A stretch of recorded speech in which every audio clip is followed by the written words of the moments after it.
ಒಮ್ಮೆ ಒಬ್ಬ ಶಾಸ್ತ್ರಜ್ಞನು ಯೇಸುವಿಗೆ, ನಾನು ಶಾಶ್ವತ ಜೀವನವನ್ನು ಪಡೆಯಲು ಏನು ಮಾಡಬೇಕು ಎಂದು ಕೇಳಿದನು. ಯೇಸು ಉತ್ತರಿಸಿದರು, ನಿನ್ನ ನೆರೆಯವರನ್ನು ನಿನ್ನಂತೆಯೇ ಪ್ರೀತಿಸು.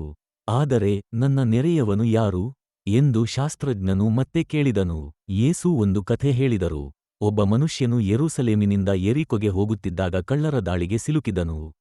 ಅವರು ಆತನನ್ನು ಹೊಡೆದು ಬಿಟ್ಟು ಹೋದರು. ಒಬ್ಬ ಯಾಜಕನು ಮತ್ತು ಲೇವಿಯನು ಆ ಮಾರ್ಗದಲ್ಲಿ ಹಾದುಹೋದರು. ಗಾಯಗೊಂಡವನನ್ನು ನಿರ್ಲಕ್ಷಿಸಿದರು. ಆದರೆ ಒಬ್ಬ ಸಮಾರ್ಯನು ಬಂದು ಆತನಿಗೆ ಕೃಪೆ ತೋರಿದನು. ಗಾಯಗಳಿಗೆ ತೈಲ ಹಚ್ಚಿ ತಂಗಲು ಒಂದು ಸ್ಥಳಕ್ಕೆ ಕರೆದೊಯ್ದು ಅವನಿಗೆ ಸಹಾಯ ಮಾಡಿದನು. ಆಗ ಯೇಸು ಕೇಳಿದರು, ಈ ಮೂವರಲ್ಲಿ ಯಾರು ನೆರೆಯವನಾಗಿದ್ದಾರೆ?